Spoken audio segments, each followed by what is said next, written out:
Christmas is a joyful holiday that many families look forward to every year. It is the time of togetherness, marked by sharing love, exchanging gifts, and spreading goodwill. Families and friends gather to enjoy festive meals, decorate homes with lights and ornaments, and partake in traditions like caroling and gift giving. Christmas is supposed to be about love and family, not sadness and grief. No.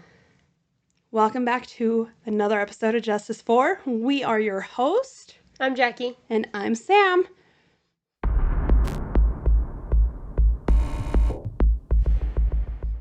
We've switched spots again. This might be a new norm. New year, new us. Don't say that.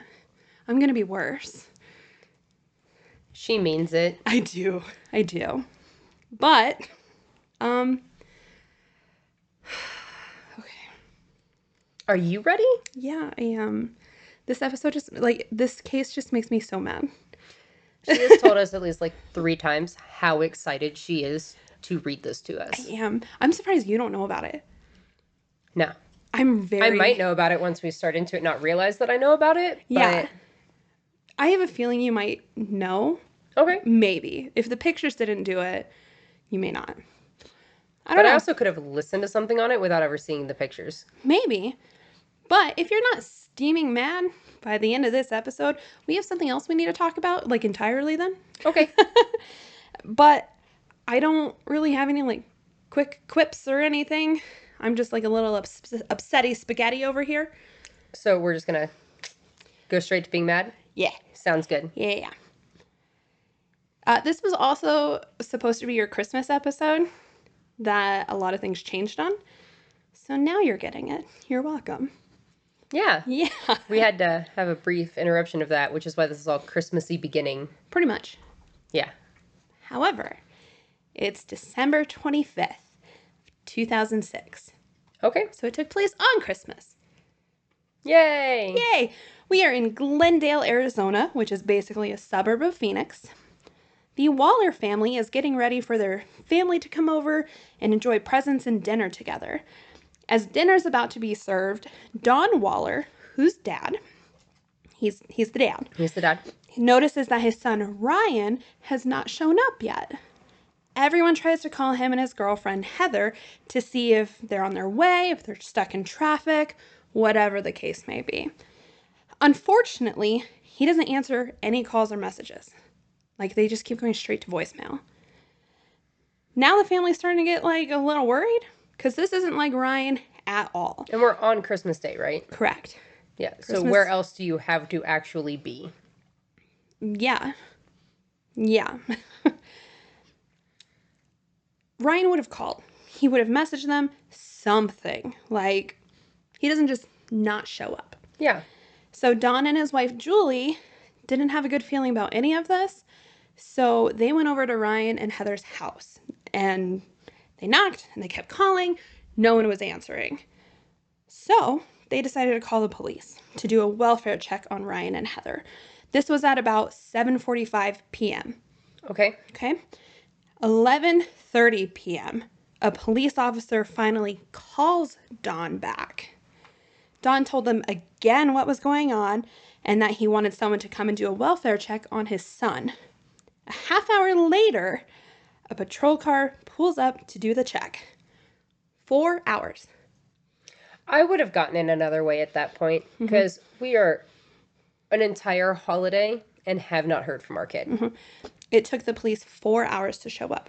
I get that it's Christmas Day and you probably have a lighter staff than what you normally have, but it's, yeah. I mean, outside of domestic violence calls and people getting hurt, what else are we doing on Christmas? So when the police arrived at Ryan and Heather's house, they started knocking. No one answers, yet again. They started looking through the windows, and one of the cops actually said, "Oh, this doesn't look good. I think I see a body." They didn't look through the windows before they called the cops? No, because they didn't want to witness that part. That's why they called the cops. Hold yourself. Hold yourself, okay? With the statement of, "Oh, I think I found a body," or "I saw a body," they did not try to enter the home.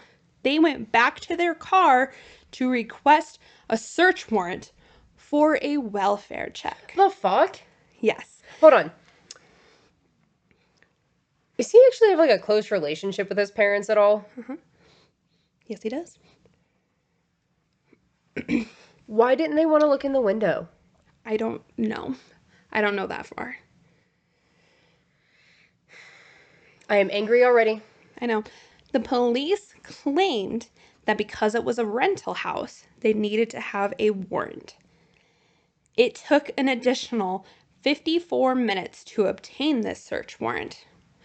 Also, before you ask, no, the police do not need a search warrant to conduct a welfare check in Arizona if they have reasonable grounds to believe someone inside is in danger or needs help. Thank you. Because I was going to ask you if, I was like, I have a little bit more information on this too. This is because the police are acting to protect human life or assist someone in a medical emergency. I have the whole document if you want to read it. It's in our notes, but I'm not going to read all of it to you. The Arizona Constitution Article number 2, Section 8 states that no person can be disturbed if their private affairs are home without, in their private affairs or home without legal authority. That's why you need a warrant. Yeah. This is not the case. This is not the case. This particular situation would have fallen under exigent circumstances. If you don't know what that is, I got you. What just happened? Huh?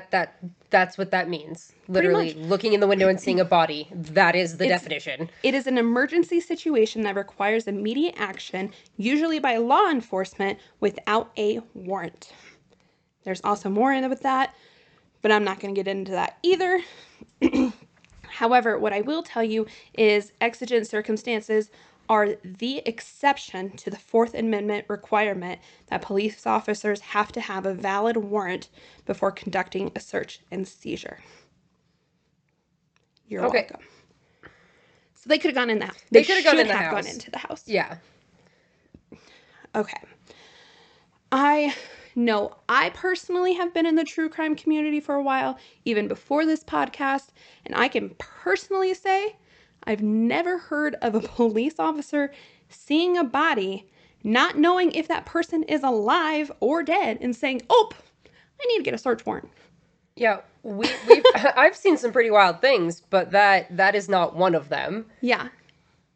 The way you already knew that I was about to be like, that's not legal. Yeah. It kind of is, but I mean, it's legal, but it's but not this. There's circumstances to there's loopholes. There's loopholes. That's why that's you see frustrating. A body, you go in. Yeah. Finally, almost an hour later, warrant in hand, they go back up to the door. Still nothing. Keep trying to knock. I'm sorry. I'm going to break the door down with my kid in there. You can just, give me a breaking and entering charge in a second. So they decided to call a locksmith to come and pick the lock on the front door. Are you fucking kidding me? I'm not. Yeah. I don't even know what happened, and I'm so mad. Oh, by the way, they couldn't pick the lock on the front door. So they actually went around to the back of the house to try to pick the lock on those doors. Was the door open? No. Oh. There was 2 doors at the back. So one that was a sliding door, like a sliding glass door that led into the kitchen, and another door that led into the master bedroom. They started to pick the lock on the one that goes into the master room. Then all of a sudden, the door opens. Standing in the open doorway was 18-year-old Ryan Waller. They noticed that he had a crazy black eye on the left side of his face, and it was so swollen that you couldn't see his eye. They say to him, "Are you Ryan?" And he just kind of stands there and looks at them. It's not confirmed for sure what happened at this time, but I assume that the police went past him to go check on the body that they saw earlier, and they did confirm that it was Ryan's girlfriend, 21-year-old Heather Quan. Unfortunately, she was laying lifeless on the couch. She was the victim of a fatal gunshot wound to the head. So I was going to ask, because it didn't specify earlier, you just said a body laying in there, so I didn't know if they're both in there or if Ryan is now awake.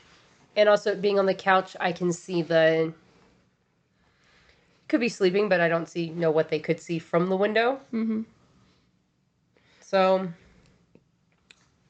Remind yourself, so let's touch on this a little bit, because I need to get a little further that you would get in that later, but yeah, that makes a little bit more sense for why they were taking so long on things. Yep. So the police detained Ryan, suspecting he was responsible. They place him in handcuffs and take him down to a patrol car. Ryan's dad, Don, said that the police would not even let him go near the police car to see Ryan. He actually said that a police officer chest bumped him and threatened to arrest him if he tried to step near the cop car. They just told him, he just has a black eye. He's fine. He's non-responsive. He probably has a fucking concussion. Yeah, well, my other thing is, I don't know why they wouldn't let the dad over there, because most of the time, like, police will let a family member near to see what you'll say, because you'll say more things to a parent or a sibling than you would say to the police, because your guard instantly goes down as soon as you see a family member. He's also 18. Yeah. He's not like a grown adult. No. And it doesn't matter. 18, when police want to be assholes, is an adult, and they can draw that line. That's fair. But I'm just saying that, like, generally, police will let family come around to get that info. I want you both to, the rage you feel right now, bottle that shit up a little bit. My therapist says that that's not an okay thing to do. I'm not your therapist. I don't give a shit. Bottle it. Okay. Yes, but ma'am. don't put the lid on it, because Okay. you're going to get some more to go in there, and Okay. then we'll release it later. Maybe. So, they get paramedics and detectives down to the scene so they can start doing the investigation. The EMTs come in just to let police know that Heather is too far gone and there's nothing they can do. So they leave. They don't look at Ryan? Nope. They left. I mean, I'm not surprised that they're not giving him medical care with all of the excellent police work we've seen so far. While he's still in the police car, they were asking Ryan what happened to Heather, and he just kept responding with the same answer over and over. I don't know. I don't know, man. He did at one point, though, say the names Alicia and Eric, but with no further context. Police genuinely had no idea what to make of what he was saying, and what they know is that he is alive and was in the apartment with his dead girlfriend on the couch. They truly believe that he did this. And like we have said many times before, the boyfriend, husband, or significant other are generally always the first suspect. Really quick plug, just so you guys have a little bit of context for moving forward. Alicia is Ryan and Heather's roommate. Eric is also a roommate, but I couldn't tell if... Oh, he was a roommate. He's a previous roommate. I'm sorry. Don, the dad, actually said that Alicia showed back up to the house while he and his wife were waiting for police, but there was like a 15-20 minute span that they left to go get coffee, and they think she got to the house at that time. Yeah. So, like, neither party knew that the either one was there. So Alicia didn't know. So they don't know till later when the police kind of piece that together when they talk together later? Correct. Okay. She also apparently saw Heather on the couch and just assumed she was sleeping. So she just went straight to her room. And Ryan were the lights off in the house? Yes. Okay, that's... Yes. And this was between, I think he said around like 9:30 and 10. Okay. So he thought Heather was asleep on the couch. But did she see Ryan in the house? No. So, but I guess she did hear the knocking, and she said that she assumed Ryan would just go get the door. That's all I got. That's a whole level of unbothered. Yeah. Well, that also makes me question how much they were knocking. Like if it was just like one knock and then they waited for an hour for the warrant. Like, did they not continue to knock to try to get access? Or did they try to do the like, where the police open up? Well, they you know? didn't. They weren't there until 11. No, but if she was still in the house when the police got there, She wasn't though. She was. She She was asleep in was. her room. Oh, Yeah. Heather was asleep in her room. my bad. They got to the house at Oh, so she like 11:30. came home and went in the house and just like went to to bed. sleep, and then any other knocks that they heard. Okay, yeah, no. So we weren't like cop knocking and Yeah. like really trying to get it. Girl was also, I'm pretty sure, 21 at the time. So for all we know, she could have also been, I don't know. But she didn't hear anything. She didn't see anything. Okay. Yeah. Ryan was placed into the patrol car at 1 a.m. while the investigation was taking place. They finally drove him to the police station to be interrogated at 5 a.m. Once at the police station, they made Ryan remove all of his clothes and change into this like white jumpsuit. And they put him into a room to interrogate him at 5:08 a.m. he still hasn't received any medical attention. Not at at this all, point. has he? Correct. We also absolutely have footage of this interrogation. I love when we have interrogation footage. This is probably one of the most what's the word I'm looking for here? Popular interrogations just because of what happens during it. Like, I'm Okay. genuinely surprised you don't know. But we're going to play the footage for you. Very small clips, but I'm also going to be talking in between the clips so then we can explain it to you just to try to give you some context because it's a lot. To start, you can see in the video that his eye is definitely bruised and swollen. You can see it very clearly in the camera that's in the corner of the room. Also, those cameras are not like the best either, but you can still see his face. So if that doesn't explain how bad his eye and face was, then I don't know what would. Also, we will be playing some of the videos like while we're talking, specifically this very first one. So if you're just a listener, I highly suggest either going to watch the video afterwards or just like switch to our YouTube version of this episode. Entirely up to you, my loves. Go with what you feel. It starts with Ryan alone in the room, and he isn't talking or really moving, but you can hear him randomly moaning. There are a couple of times that he puts his head down and it looks like he's trying to sleep. At one point, he notices that there's a set of handcuffs attached to the table, and he took it upon himself to put his wrist in the cuff. They did not handcuff him. I was trying to figure that out. I couldn't tell if he was being able to take his handcuff on and off because they did it so loose, but then when I saw it open, I was like, can he open it? The handcuffs were just in there. And he just handcuffed himself. He said, let me help you. himself to the table. Oh my gosh.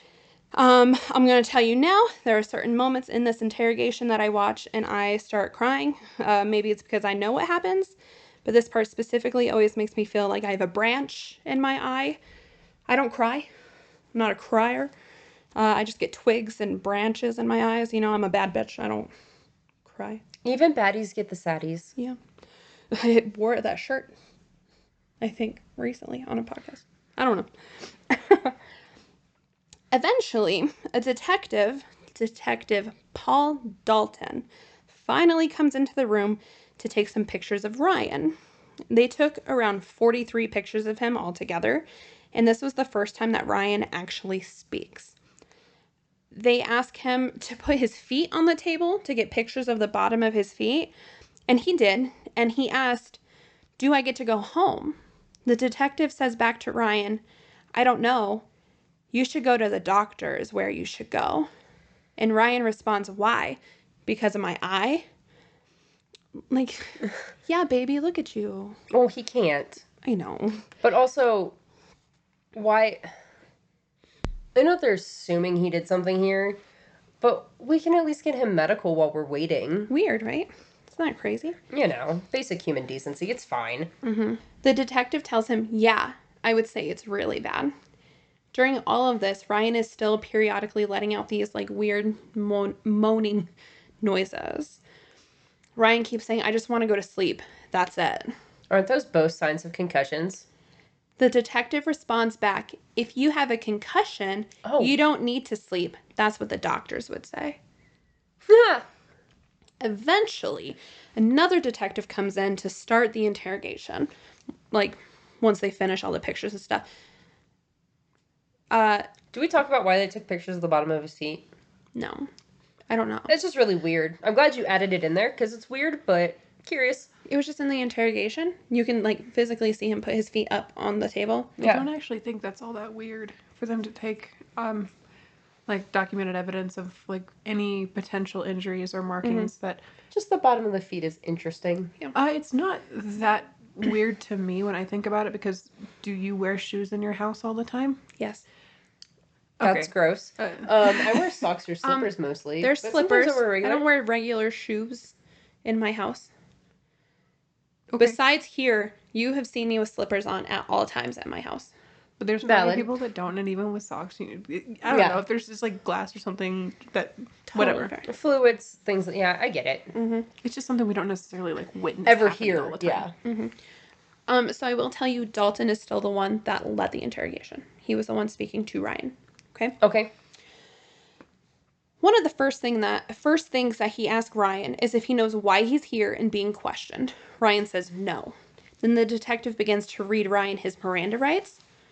He asks Ryan if he's ever seen Cops or CSI to try to explain to him exactly what he's doing. He's like, have you seen Cops or CSI? And Ryan just goes, no. What's the highest grade you went through school? I don't know. I don't know. You don't know the highest grade you went through? Eighth? Eighth grade? Did you graduate? Yeah. Do you have a GED? I don't know. You don't know what? I don't know. I don't know.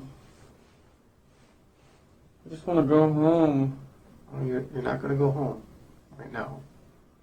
So, after Dalton reads Ryan his rights, he asks him, okay, what's the highest grade you made it into school? Ryan says, I don't know. I don't know. He's like, well, like, what's the highest grade you went to school? Like, and Ryan's just like, 8th grade? And Detective Dalton's like, 8th grade? Did you graduate? And he's just like, I went to 8th grade. And so the detective says, do you have a GED? And he's just like, I don't know.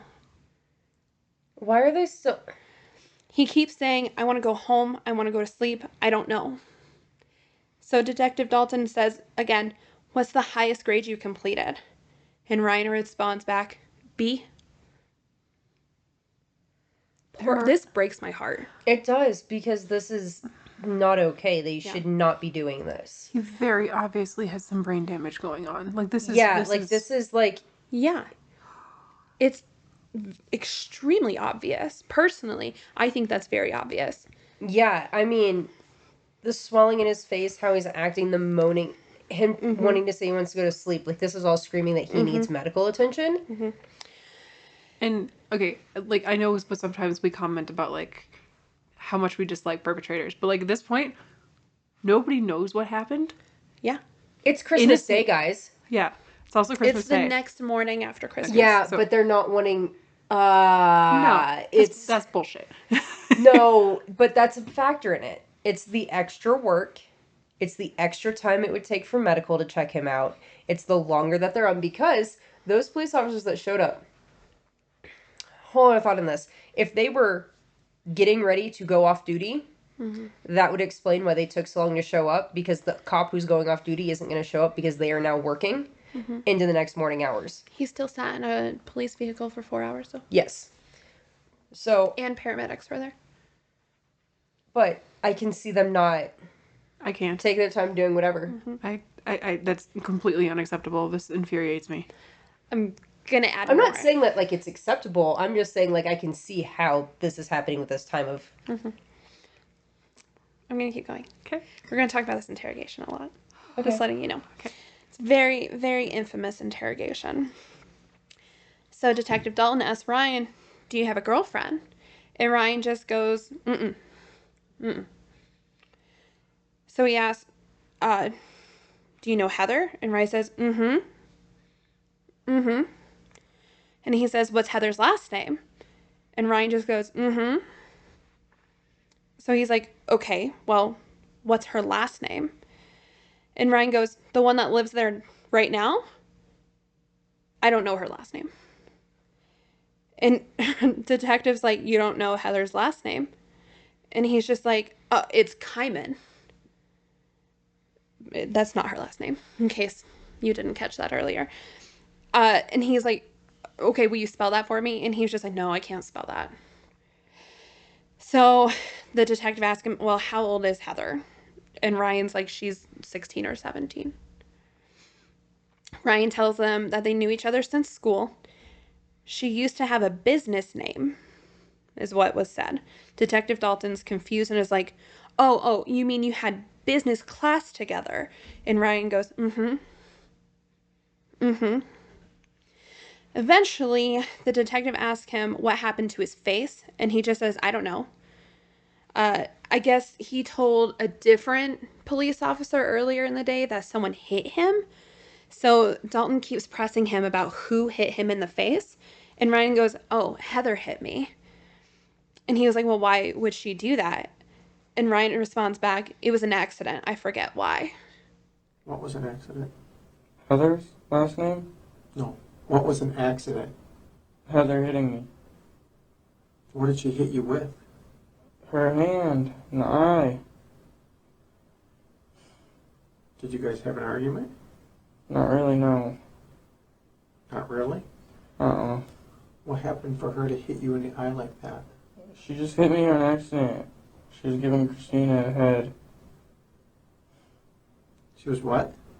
She was helping Christina with her hair or something. I don't know. Who's Christina? She's on the couch. Christina's on the couch?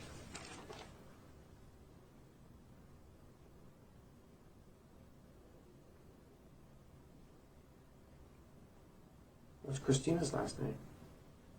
I don't know. What does she look like? I really don't know. You don't know? Uh-uh. So the detective asks more questions about this new Christina. But after some more annoying I don't knows from Ryan, the detective displays frustration. He begins shaking his head. You can just tell he's annoyed. And Ryan's not answering any questions. And Oh, he's like I'm annoyed with him. yeah. And Ryan's basically ignoring him half of the time. So he starts asking Ryan about a couple of different people that he mentioned earlier back at the crime scene. Alicia and Eric, who I told you about earlier. Yeah. Ryan just still doesn't know. So after some back and forth of this, the detective is still annoyed. And he just flat out asks Ryan, what happened last night? I don't know. I really don't. I just want to go home and go to sleep. Yeah. I bet you that he does too, the detective, I mean. He doesn't even know. He doesn't even know that Heather's dead right now. I'm going to get into that shortly. Yeah, But that's yes, the other part is he that does they not haven't. know. Yeah, because he just said. Technically. Right, like he can't remember anything. Correct. The detective tries to ask more questions about Christina on the couch, and Ryan says, no, Heather was on the couch. So the detective confronts him about the contradiction in his statement. He's like, Ryan, you just said Christina was on the couch. And Ryan, once again, raises his voice. I don't know, man. I really don't. I really don't. You just don't know? I really don't, man. Or you don't want to tell me? I really don't know, man. I really don't. I just want to go and go to sleep, man. Ryan, you're not going to go anywhere. So this next part, I'm basically gonna read it like Detective Ryan. You'll probably figure out who's saying what. Pretty simple, but it's just going to be the best way I can explain it. What happened in your house last night? Nuh-uh. What happened? And the detective's like, What happened to your nose? There's a big chunk of your nose missing. And Ryan's like, I don't know. Who's Eric's girlfriend? Heather. Heather's Eric's girlfriend? I don't know, man. Heather's my girlfriend. So Heather hit you in the eye, right? No, Alicia did. Who did it? Well, I'm sorry. Why did Alicia hit you? I don't know. She probably hit it on something. Confused. Me too. Very confused. Dalton asks, hit what on something? And Ryan's like, I don't know. I don't know, man. So, Why are we still conducting this interview? I know. Dalton is very confused at this point, and he just flat out tells Ryan in a very forceful voice, you know there's a dead girl in your living room? I don't know. I just want to go to sleep, man. That's it. Hey, Ryan, Huh? Huh? there's a dead girl in your living room. She's dead? Yes. Heather? I don't know. I want to know what happened in your house last night. The girl on the couch is dead? I don't know if she's on the couch. She's dead. Well, these people came over, Richie and his dad, with shoot and arrow, bow and darts. You know what I'm talking about? Yeah. They hit me and her with those. That's it. And the Heather wasn't there. And Eric wasn't there. It was just me and Heather was there. You and Heather were there. And then what happened? And that's it. Richie and his dad tried to break in to the back. This is the first time that he's mentioned intruders. They have been going around for circles for 30 minutes at this point in the interrogation. So the detective thinks that Ryan is creating a fake story with random names that somewhat explains how his girlfriend was dead on the couch. So he says again, tell me exactly what happened. Ryan says that Richie and his dad tried to break through the back and that Richie used to live there in the apartment as a roommate of his. And that Richie and his dad hit him because they were trying to get their stuff. So the detective says, okay. And they did this with a bow and arrow? And Ryan says, mm-hmm. They each had 2 revolvers and didn't let off any shells. So the detective tells Ryan, you just said they had bows and arrows, and now they have revolvers. And Ryan goes, that's what I meant. They had revolvers. I have another clip for you. But before I get into the clip, this specific condition is called aphasia, which means you are trying to say something, and what you say, what you put out, is what you think the word is that you're saying. Does that make sense? Yeah. So, I've seen it before. Yeah. I've watched Grey's Anatomy like 4 times through. Perfect. I got it. Watch Grey's Anatomy. You learn everything. I'm basically a doctor. So here's your next clip. They each had 2 revolvers and they didn't let off any shells. Okay, you just said they had bow and arrows. Now they have revolvers? That's what I meant. They had revolvers. They have revolvers. Yes. And then what happened? And then they shot us with those. They shot both of you? Yeah. Where'd they shoot you at? I got shot in the eye. You got shot in the eye I think so. with a revolver. I think. I don't know, man. I don't know. Fuck. Then what happened? I don't know. You don't know a lot, Ryan. I don't, man. I really don't. Did you shoot Heather? Mm-mm. I heard you have a lot of guns in your house. Mm-mm. No? Mm-mm. You know we're going to look. Mm-hmm. Ryan, why don't you tell me what really happened there? Because I don't believe... I really don't know, man. I really don't. I don't know. I could tell you anything, I swear. I want you to tell me the truth. That's all I want from Richie you. and his dad came there. And I don't know why. I don't know why, but they put me in sleeping hold, and like they put me in sleeping hold with the arrows and shit. Like I lived through that crap. Okay, they put you in a sleeping hold? Yeah. What is that? I don't know. I don't know. I really don't. I don't know, man. You're telling me they put you in a sleeping hold. What is a sleeping hold? I don't know. Well, explain it. really don't. It's coming out of your mouth. Explain that to me. What's a sleeping hold? I really don't know, man. I really don't. I really don't know. Okay. You're telling me you're all over the board here, number one. You're saying bows and arrows, you're saying revolvers, and you're saying some other thing, and you're saying they shot you in the eye. Okay? They shot you with a revolver in your eye. Yes. And that's Is it it. a BB gun? No, it was a real gun, man. It was just a If they revolver. shot you in the eye with a revolver, you wouldn't be talking to me right now. How do you know? It was most likely you be dead. That's what I thought too, man. I really don't know. Okay? I really don't know, and I just want to go back to sleep and try to go back to bed. You're not going back to bed. Okay? That's not going to happen. Alright, but what happened, man? What do I gotta do? Just tell me what I gotta do. Get your feet off my chair is number one. Number two, what happened to Heather? I don't know, man. I really don't. You're now saying Richie and his dad shot Heather. Mm-hmm. Is that true? Yes. And they shot her with a revolver. Yes. And did not use any gun. They came with those guns. Mm-mm. And they came through the where? They were breaking Through the in? back. Through the back? By your door, or is there another door? Through the back door. Through the back door? Is that off the kitchen? Mm-hmm. And why would they come on Christmas Day? I don't know. I really don't know. So the detective was trying to piece together Ryan's story. So he's like, you let Richie and his dad come in and they shot you. And Ryan's like, mm-hmm. Dalton then goes, then they shot Heather in the face. And Ryan's like, mm-hmm.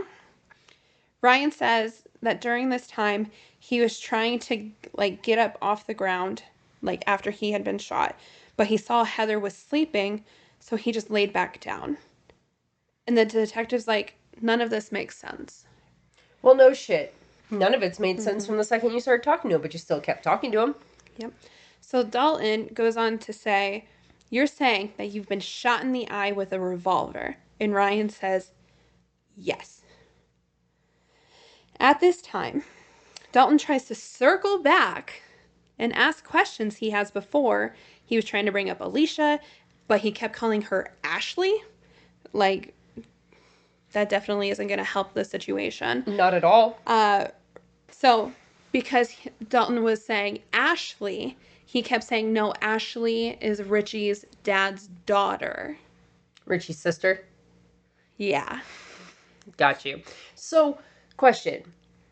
Did a Richie used to live there, or is he talking about I'm going to Eric? get in on this later. Pause yourself. Pause it. Keep it. Hold it. Here's another clip. Ryan, you need to start telling me the truth because your story doesn't make sense. I'm trying, man. I don't know.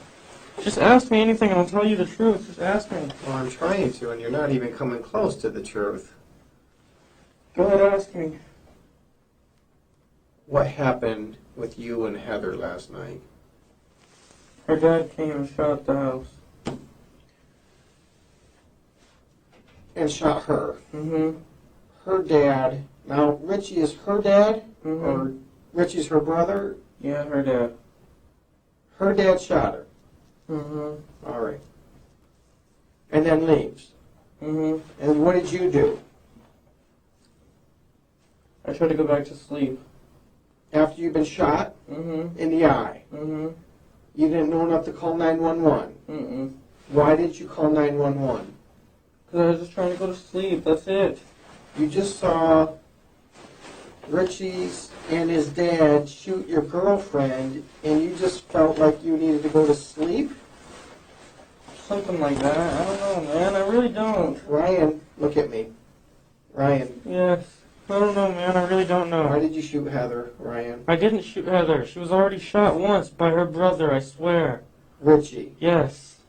Richie shot his own sister. Yes, I swear. That's it. Sit down. Not me.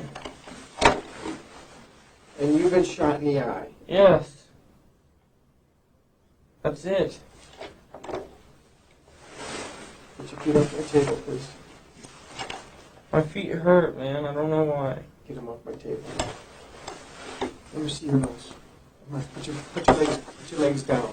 Put your legs down. Bring your face closer. Oh, my head hurts. Okay. Yeah, be right back.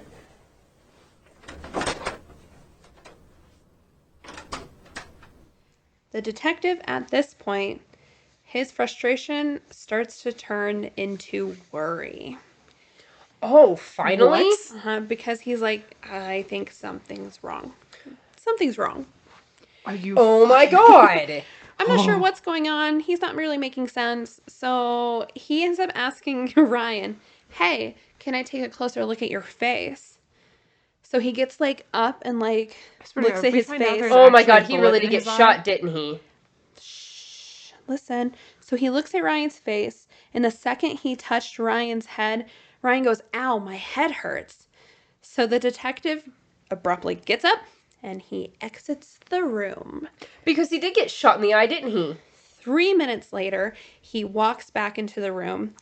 And when he comes back into the room, his demeanor has completely changed. He comes walking back in and is like compassionate and has like this calm voice. And he tells Ryan, the fire department's on their way and they're going to take you to the hospital. Ryan goes, you're taking me to the hospital? And the detective's like, yeah. And he goes, why? I just want to go to bed. And the cop uncuffed him and says, that's the problem. If you have some kind of head injury, you shouldn't be sitting here. Oh, he joined the rest of the class. Oh. While waiting for the EMTs to show up, he kept asking Ryan about Richie and where he got shot and what he did after he got shot. He realized that he wasn't getting any responses from him, so he decided to stop asking questions and just waited for the paramedics to get there.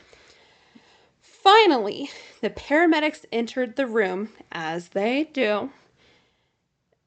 The detective looks at them and says, you're not going to believe this one. Hey guys. Captain, you're not going to believe this one. I can't believe it either. You're right. I've already heard the story. I can't believe it. This is just my observations that this might be an entrance, this might be an exit, this might be into his eye. And he's acting like he has a serious head injury, which would make sense. Ryan was telling the truth. Ryan Waller was shot in the face. The bullet entered through his nose and lodged in his head. Then he was forced to wait in his house until police showed up and arrested him, holding him in the backseat of a cop car for 4 hours, and then demanded that he talk to them. Then they treated him like a criminal for almost an hour, finally calling for medical attention for him. Which is absolute bullshit and not okay. But also what I remembered while you were talking about that is the fact that he goes, you know, you have a chunk missing out of your nose? Ryan Waller was held by police for roughly 6 hours with a bullet in his brain. 6 hours during which he was experiencing worsening brain damage. 6 hours where he could have been getting surgery for his active injuries. That is absolutely fucking awful. And of course, at this point, the police department's hoping that this isn't true. They're hoping that there isn't a bullet in Ryan's face. Because if it is, they have neglected a victim for hours. Even after he tried to tell them that he had been shot, they sat there for another 30 minutes questioning him. They mocked him. Mm-hmm. They Yes, they did. mocked him. So, at 6:05 a.m., Ryan was finally taken to a hospital. I'm going to play one more final clip for you. And it's when Ryan is walking out of the interrogation room with the paramedics. He goes to grab a blank paper, like a blank piece of paper that was on the table when he came into the room because he thinks it's important and that he may need it. Also, I want you to listen to how casually they tell him his ambulance is there. Well, buddy, your ride's here. It's checked out. Yeah, you'll be right.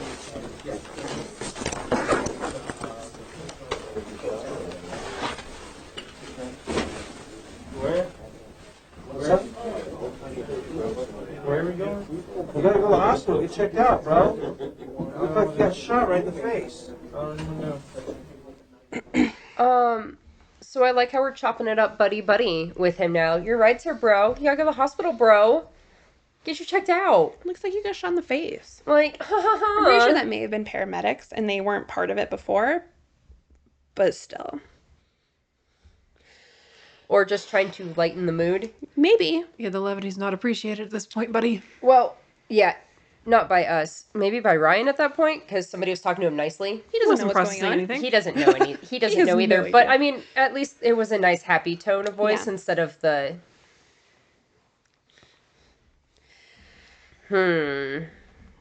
Ryan's parents were not called until 7:04 What the fuck? after Ryan was taken to the hospital. The doctors told Dawn that Ryan was in critical condition, but they couldn't do surgery right away because an infection had set into his sinus cavity, and they had to wait for that to be treated and swelling to go down. I'm not surprised. Hold up. Wait a minute. They were not able to do surgery for his brain and the bullet until December 28th. So 3 days after he had been shot. Oh my god. You ready to know the extent of his injuries? Yeah. Uh-huh. Yeah? Yeah? Okay. He had a bullet, as well as 6 pieces of his eye socket in his brain, a fractured skull, a piece of his skull missing, I will explain this in a minute, and a broken jaw. The first bullet was the one that the detective finally noticed that was lodged in his brain, and the other one actually inserted the side of his head, taking a piece of his skull and then exiting. Surgeons removed both of his eyes, but they reattached the right eye, and he was able to see out of it, which is crazy to me. Wild. Unfortunately, he did lose the left eye that he was shot in. I didn't have much hope for that eye after how long an infection and everything. Oh, and also how it looked. Oh, Yeah. Yeah. Well, like they couldn't even tell that he was shot in it until he got up and close and personal. Which, by the way, he was sitting pretty close to him in that room. They took 43 pictures of this man. Ryan spent 35 days in the hospital, and not a single officer came to check on him or ask him any further questions. He's a victim Yeah. They also and a witness. did not look for anyone named Richie or his father. They waited until Ryan was home for 3 days before a different detective, because good old Paul was removed from the case. Well, good. I'm surprised he was removed from the case because repercussions never happen. I'll touch on that in a minute. But a different detective came to speak with him. So we are now 33 days past him being shot. 38. I was close. 38. Ryan told this new detective all about Richie and his father. 4 days later, they arrested Richie. Then about a week later, a lady walked into the police station and said, so, like, Richie wasn't the only one involved. Actually, my husband, Richie's dad, was also involved. Richie's mom turned her husband into the police. Her name is Cheryl. Snaps for you, Cheryl. No, No snaps. No snaps for Cheryl. She turned him in. After a month and a half almost? Oh, you know what? You can We keep don't know when she found out about this. Okay. Fair enough. We don't know because he's in the hospital. They're not releasing stuff. They're not looking for anybody until after he gets out. So at this point, I don't know when she found out. Oh, Sam knows. So I'm I allowed do. to I do snaps know. for her until I have more information. keep the snaps. That's fine. I have actually linked the court document that shows exactly what was said to her, or like what she said to them. But I'm not going to tell you any of it because it gives some stuff away. Apparently, I'm off track on everything I say, so it's fine. But basically, he dead ass admitted everything to her and asked her to hide the gun. I take every one of my snaps back. I don't like you. It's going to get worse. I mean, turn your family members in. I just know you are extremely confused right now about what actually happened on that fateful night. I'm only confused as to why. I have a pretty good idea of what.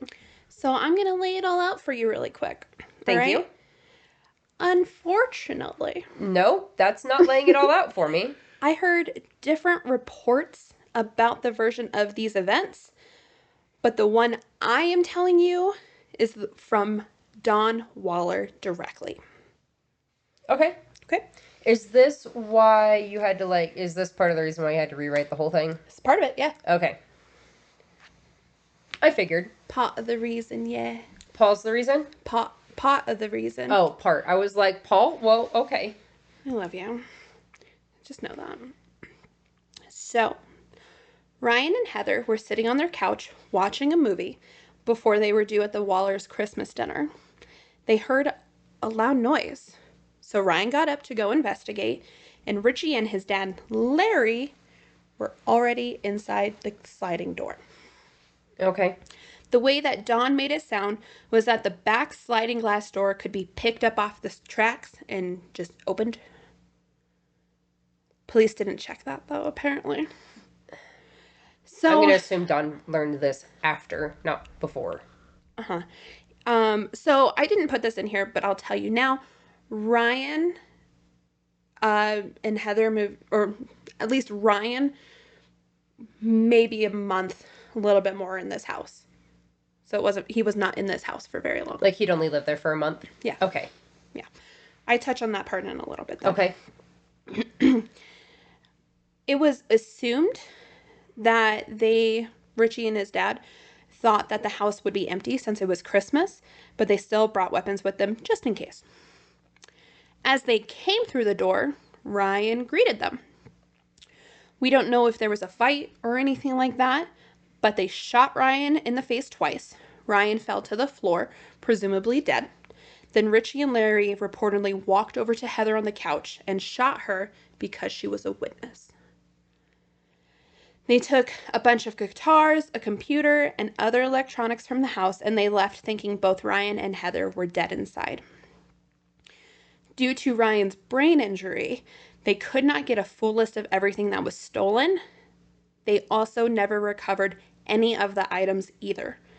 There's also no report or evidence that the Phoenix police ever tried to locate or return any of the stolen items. Question. Alicia was at home asleep? Oh, after this, she came back home. Mm-hmm. Got you.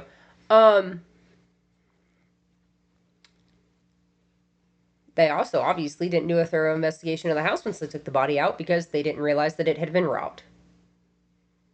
Why would they know it had been robbed?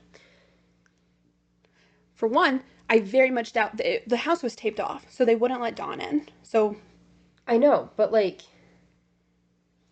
list the things they took again. Guitars, computer, and other electronics.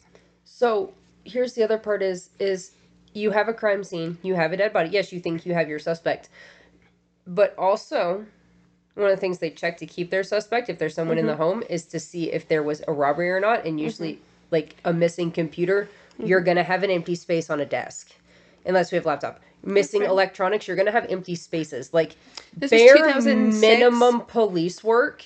This was also 2006. Most people didn't have laptops. Yeah, so your computer's missing. Your computer's missing out of your computer desk area. Like we're bare minimum police work would have noticed that there was shit missing, and they probably did not do it nicely or gently to make things Pretty look much. unmoved. I also want to point out there was many media reports that there was weapons taken from the house, but I'm going to touch on that later. Okay. Okay?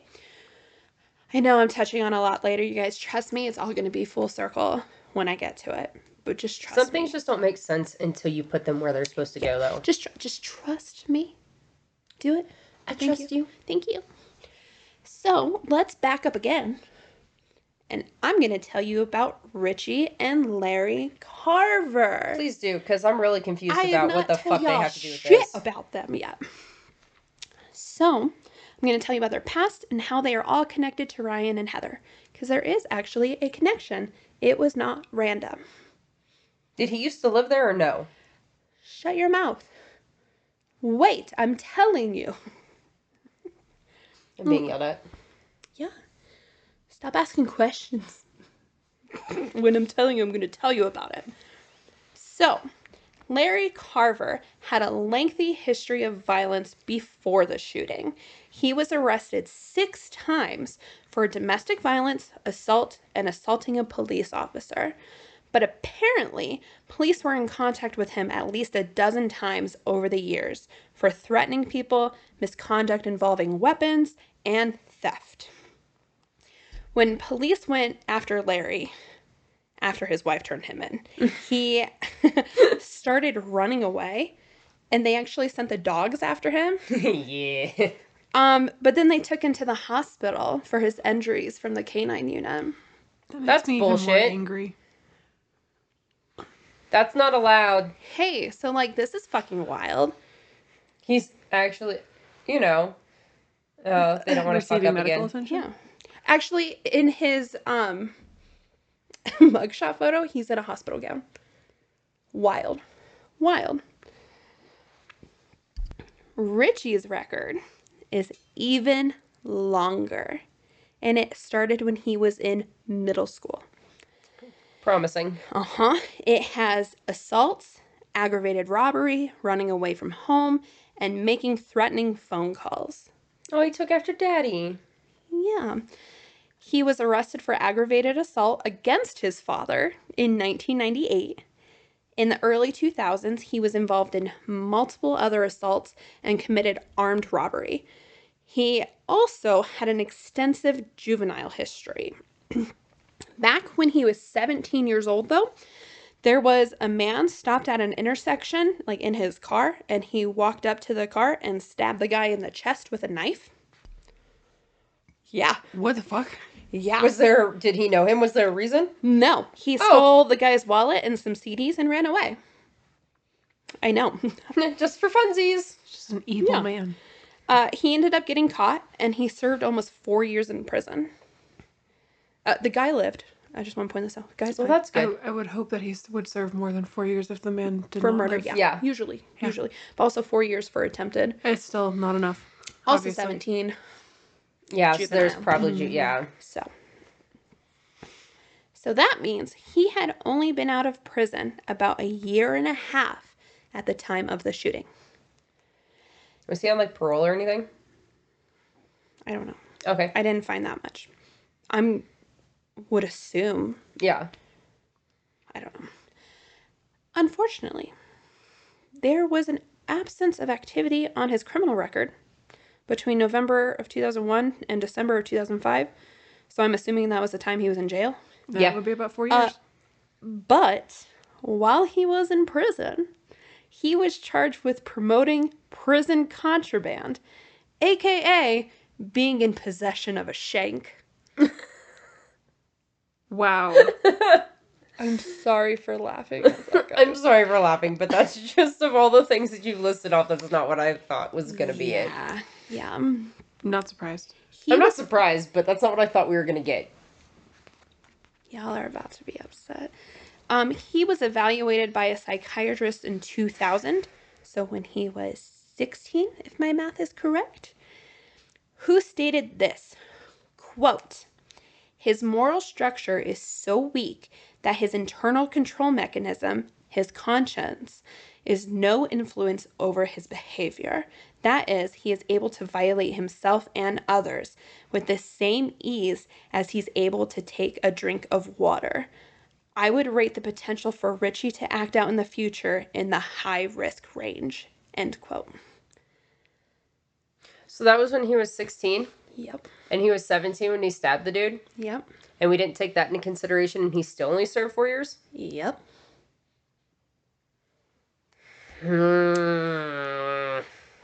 When he was released from prison, his criminal record picked right back up. So 2005, 2006 were filled with domestic violence, criminal damage, and assaults. Who was dating him? Why are we dating him? Oh no. Was it Heather or Alicia? Neither. Oh, thank God. Christine? Christina? Christina? No, Christina was actually Heather's friend that she would do her hair for every once in a while. Oh, heard. That's why Random. he had that Yeah. memory. Yeah.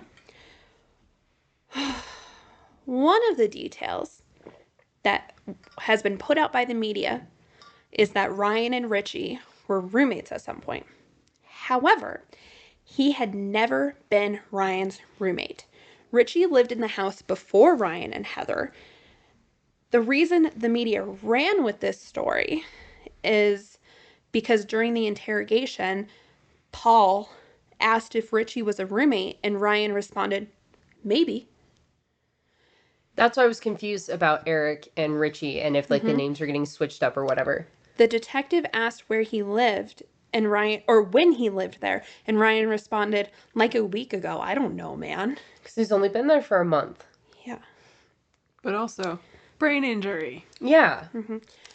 Richie would actually come by the house to see if there was any mail there. One night, Ryan and his friends said that Richie was in the backyard saying that he was looking for his pet iguana. And it's speculated that he was either casing the place or was trying to rob the place that night. That's what I was about to say. We're going to jump ahead a little bit. Sorry, guys. Okay. We're moving past this. A year and a half later, trial was set to take place for both Richie and Larry. Richie Carver's attorney tried to make the case that he was home with his mom and sister, who both corroborated this alibi, and that it was a jealous ex-boyfriend of Heather's.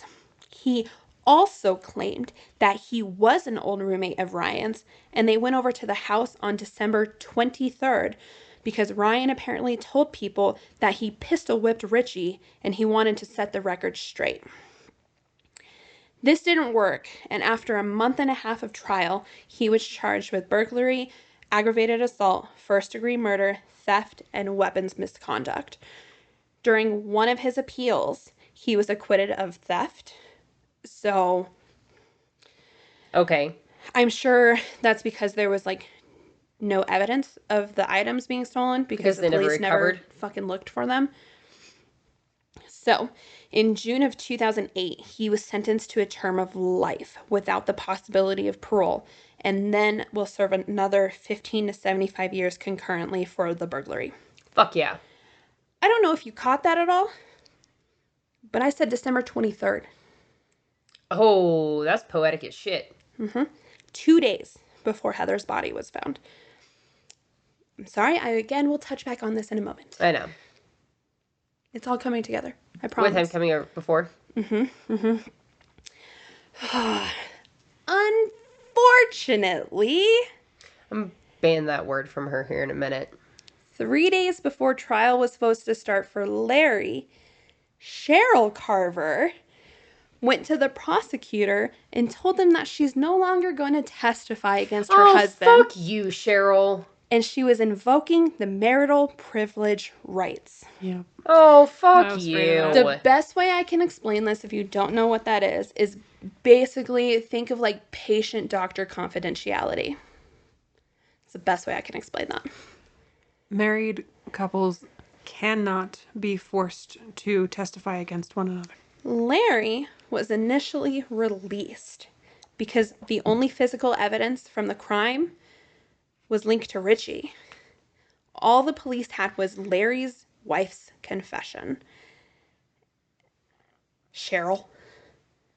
The prosecutor believed that Ryan's testimony alone would not be sufficient enough, so they had to let him go. Wait, are you fucking serious? I'm completely serious. But, hold on. Time out. When Cheryl was talking about all this, did she ever say where she hit the gun? She never confessed where she hit the gun? She recanted all of her. That doesn't her matter. stuff. They still found the gun. Where she told them. She doesn't need to testify for that. So from what I was reading in court documents, apparently he still took the gun, but she got rid of all the rest of the bullets. Okay. Don't know where any of it went. The gun that they did get from the Carver house was not the murder weapon. I was going to assume. So,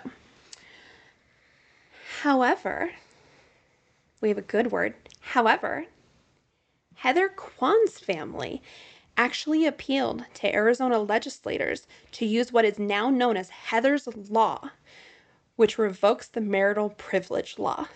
Heather's Law amended the marital privilege statute to compel a defendant's spouse to testify by providing an exception to the privilege if one spouse voluntarily provides police with information about the other spouse's involvement in a serious crime. Oh, that's awesome. So Larry Carver was reindicted in November of 2011. And she had to testify, didn't she? Oh. And on January 25th, 2013, he was convicted of first-degree murder and is serving life without the possibility of parole. Go Heather's family. For those of you who are just listening, Jackie's doing a happy dance. She really is. Taking back all those snaps for Cheryl. Fuck you, Cheryl. God damn. I don't give a shit. We'll throw hands over it. You're old now. I can win. So now let's go back to this December 23rd ordeal, like I told you I would. Because I was a little backwards. I thought the sentencing was happening on 23rd. That was my poetic comment. Now I'm back to him saying he was at the house 2 days before this actually happened. I with it. Just wanted to correct. If you look at documents regarding the date that the shooting happened, police records and the statements from the Carver family are the only items that have December 23rd date. It is speculated that the police tried to use this date to put more time in between Ryan being shot and Ryan being treated. Basically, if he was shot on the 23rd, the police would not be at fault for not getting him medical treatment sooner. However, Don states that Ryan was at his house most of the day on the 23rd, helping him remodel his bathroom. When he went home, him and Heather ordered pizza, and the delivery guy saw them. So Ryan was at Dawn's house helping them remodel the Correct. bathroom, then went home. I was about to say, I was like, he's close with his family. They're going to know where he was and what he was doing on the 23rd. The original autopsy report also states that Heather had died between 5 p.m. to 8 p.m. on December 25th. I hate to break this to you folks, but human decomposition doesn't lie. No, it does not lie. Also, they could have, like, his infection and how his infection was progressing and everything else, they could have done a timeline off of that, too. If you want to look closer into the photos, do I put this in here? Oh, I have this in here. Never mind. I'll touch on it in a second. But then there was another autopsy report put out that her death occurred on the 23rd because that was the last date that anyone had spoken to her.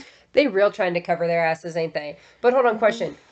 Was Alicia at home on any of those days? Ryan and Alicia, the roommate, both said it happened on Christmas Day. You guys, I need you to know so much that before we do this, we don't ever read the other one's script. We don't. We don't at all. I don't even go to And your folders. I don't. I went to her folder for the first time today to see if we matched lengths of script for something so I could and see it how was long an my old episode was one. going to be. It was just an old It was last script. week's one, yeah. But I'm sorry. But it's just like, I'm curious. I'm like, listen, please, you guys can backdate how you want, but there's roommates in this house. There's family members, and it's Christmas Eve and Christmas Day. Like, Heather's obituary and gravestone both say she passed away on December 25th, since that is the date that was on the original autopsy report. The surgeons at the hospital also said that the wounds on Ryan's face were more fresh than they would have been if they were a couple days old. They would have... Sorry, go ahead. I was going to say they would have been more scabbed up and the coloring would have been completely different. He was also still bleeding from his eyeball, and that would not have been continuing to happen if his wounds were days old. Yeah, and like the bruising on his face was still like the dark. It hadn't gone to like the It would have green lined and the up. purple, and like Yep. his bruise would have been extending like his whole side of his face. Correct. Ryan's life after the injury has remained private out of respect for him and his family. He did move back in with his parents. Don said it was like he had Alzheimer's.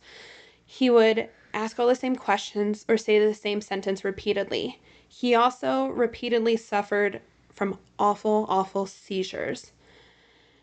And heartbreakingly, he passed away at the age of 27 on January 21st, 2016, due to a seizure caused by this injury.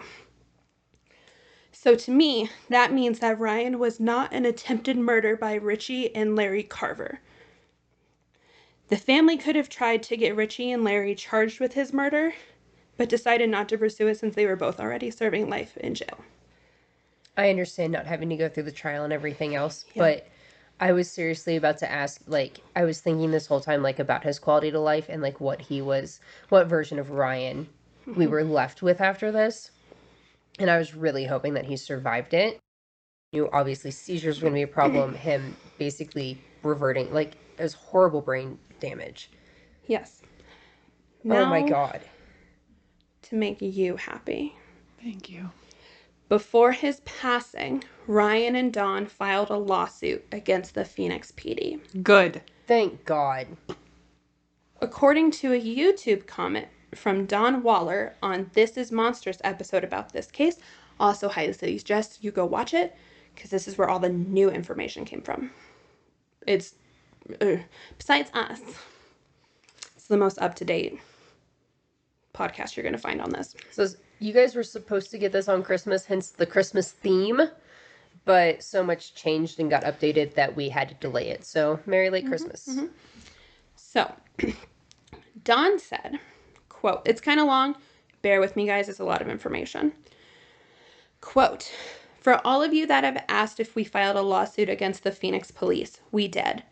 We had a $15 million lawsuit against the city of Phoenix. The lawsuit went on for nearly 3.5 years, and just 3 weeks before the trial was set to start, the city filed a motion for dismissal with the court because they had stated that they found a brain expert that said the 6-hour delay where Ryan was with the cops in Ryan's treatment probably didn't make a difference in his outcome, and that he would have had the same damage had he received treatment right away or 6 hours later.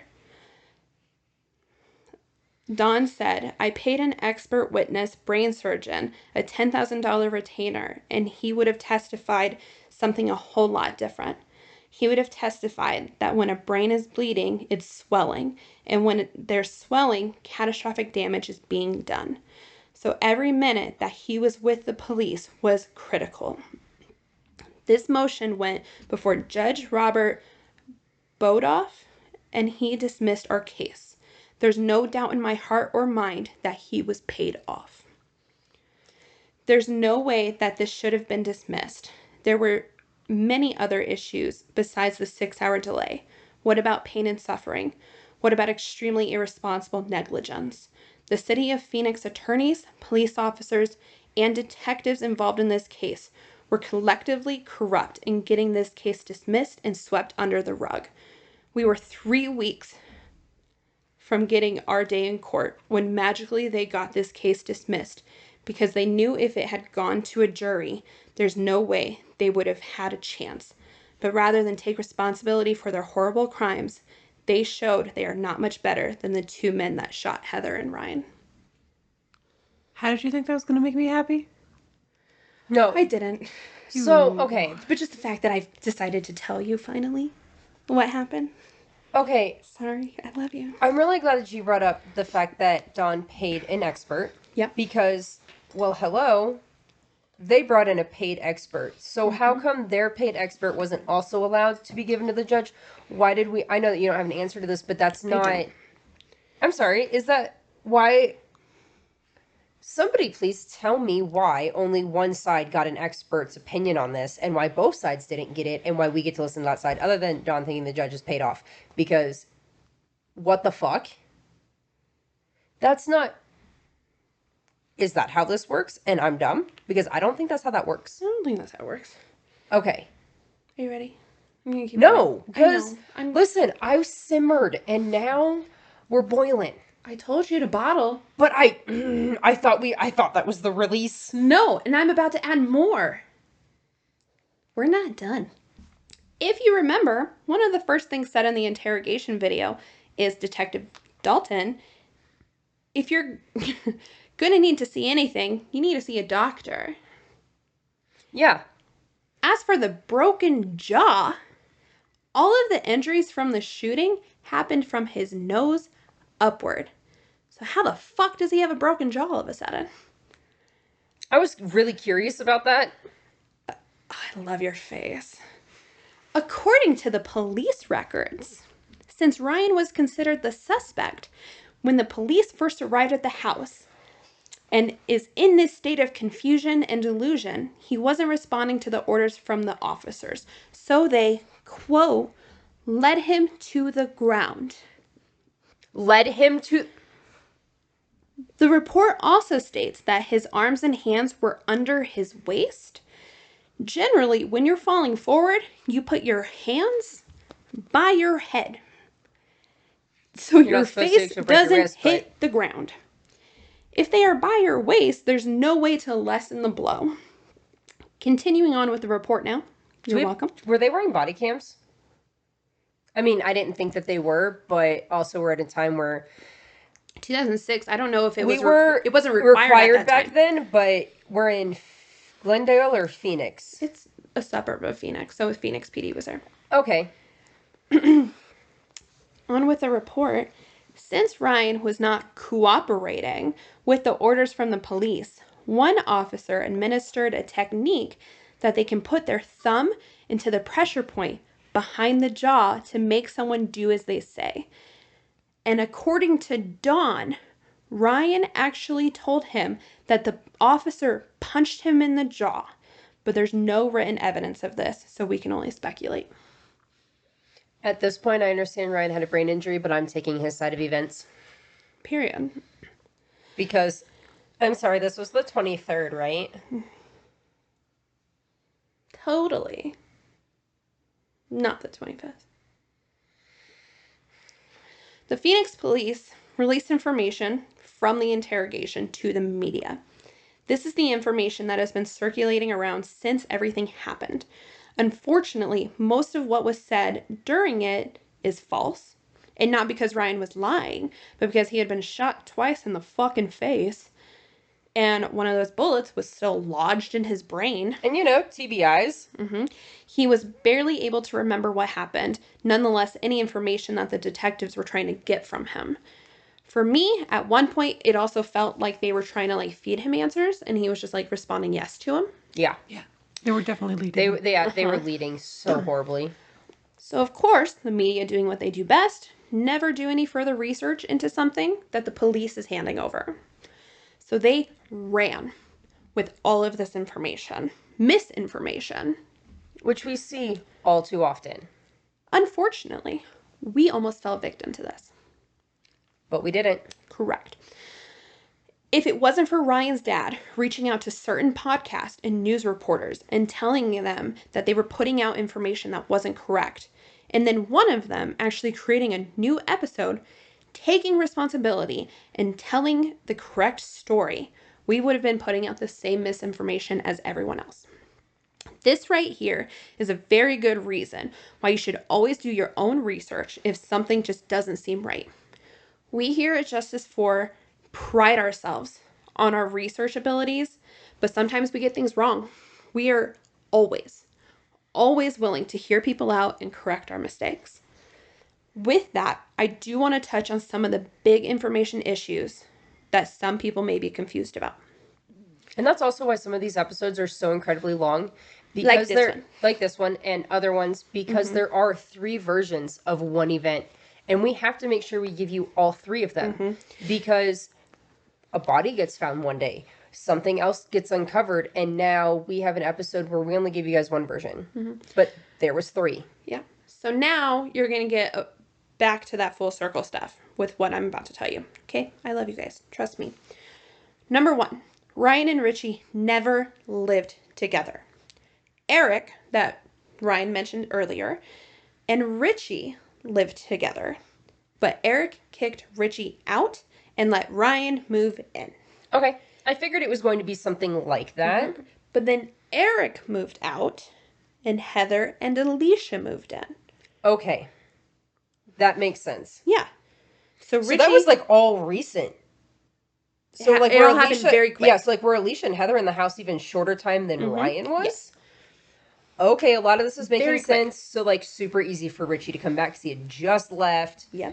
Okay. And Eric was no longer there, but he still knew Eric. Like, it's a whole thing.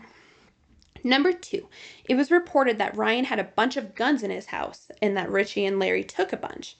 This is not correct. He had one singular gun in his house that was a gift from his grandfather, and he had it stored away.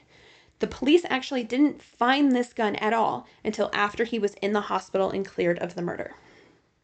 Oh, but he said he was going to look. Mm-hmm. Number 3, there was no altercation between Ryan and Richie at all. None. There were reports that Richie... Oh, like before the 25th? Yeah. Okay. There were reports that Richie hit on Heather, but the two had never met. And the pistol whipping that Cheryl actually said to the police that Richie apparently said may have actually been between Richie and Eric. Okay. Not Ryan. Okay. Yes. And number 4, a lot of people believe that Ryan had both eyes removed, and that was also not correct. He only had one eye. I mean, initially he did at one point, but it got put back in. Correct. The Phoenix Police Department is being investigated by the Department of Justice, and not just because of what happened with Ryan and Heather's case. Ooh. They have asked anyone who has any information about an interaction with the Phoenix PD to contact them. Oh. They are looking for civil rights violations and police misconduct. They can be reached by email at phoenix.community@usdoj.gov or by phone at 866-432-0335. I'm sorry. Is this an Internal Affairs investigation gone public? Yeah. Holy shit. At the DOJ level. That's DOJ level. wild. That makes me That's happy. how bad it is. But that makes you happy? I mean, I'll be happier once a resolution comes of it, but it makes me happy that they've started that process with the DOJ. She's hard to please, guys. She's happier. Ryan Waller was born on February 12th, 1988. He had just graduated high school early in 2006. His dad, Don, said he was a guitar master, and he taught himself to play. That's cool. He could hear a song and be able to play it in 5 minutes. He wanted to go big with his music abilities. Heather Quan was born on April 10th, 1985. She was going to ASU, Forks Up, and had hopes of going to law school to become a prosecutor. Heather volunteered as a big sister with the Valley Big Brother Sister program. From a very young age, Heather seemed to sense when another was hurting and gave her friendship to those who needed it most. She was a strong-willed individual who not only lived life, but loved it. Ryan Waller and Heather Quan had been in a relationship for almost 8 months and had recently started living together. They knew each other from when they were little, since they lived in the same neighborhood and reconnected and fell in love. Some sources say that they were an odd couple, but their love made it work. Oh, I love that. Ryan Thomas Waller is a hero. He was strong enough to capture his and his girlfriend's murders all on his own after being shot in the head twice. We technically got justice for Heather and Ryan, but barely. Barely. As we close this episode, we're left with lingering questions. How could this have been handled differently? Do you think if he went to the hospital sooner, things would be different? Do you think there was any wrongdoing done by the Phoenix Police Department. If Heather and Ryan's story teaches us anything, it's the importance of compassion, vigilance, and accountability. Thank you so much for joining us on this very long journey today. If you'd like to learn more about the Ryan Waller case or support initiatives for victims of violent crimes, check out the links in our show notes or go to the resources page on our website at justiceforpodcast.com. That is all I have for you. Okay. So, Sorry. are you upset? I'm so fucking upset. Yeah, So I can tell you're upset. Yeah. I will say that once we got through that whole interrogation, I have seen clips of it. Mm-hmm. But only like little tiny clips, and I never really knew what was happening or dug deeper on it. So it's always one of those things where it was like part like 4 or like part 18 of 20, and then you can't go find any of the other parts to it, and you're like, ugh, it's 10:30, I give up. Yeah. So I remember hearing this one on a different podcast that had all of the misinformation on it. Okay. And even the misinformation just stuck with me. So that's why I really wanted to do this case. But then finding everything else out, the truth, ultimately. Yeah. Like, that's, you can tell why I was freaking out Did your so original bad. script have the 23rd in it? Yes, it did. Yes, it did. See, and this isn't our first case either where we've had the media misrepresentation, where we've had to go back and be like, okay, like, this is what the media put out first. And all the court documents I can find are about Richie. So, of course, he's the one that kept saying, oh, it was the 23rd. It was the 23rd. Yeah. So. Because he's trying to cover his own ass. It's infuriating. It's awful. It's awful. It's such a tragedy that one never should have happened. And two should not have gone to the extent that it did. Absolutely. Absolutely. Thank you guys very much for joining us today. I know it was a long one, but we needed to get all the information put out there for Ryan and Heather and their families. So have a lovely Tuesday. I'm sorry if I ruined it, or whatever day you're listening on. What a way to start the new year, guys. Yeah. Okay, so if you guys enjoyed being made extremely mad today, please go ahead and hit that follow, subscribe button. Don't forget to follow us on Facebook, TikTok, and Instagram so you never miss an update on any of the cases or episodes that we've done. Go ahead and check us out at justiceforpodcast.com. You can see all of our episodes. We have resources on there, and you can submit a case. If you have something that you would like to hear more about, but you don't want to research, make us do it. We would love to hear from you. Yeah. Yeah, that's all I've got. You got anything? That's all I got. I just talked forever. For an hour and a half, she did. She did very good. Probably longer. All right. We love you guys. We love you guys. Okay. Bye.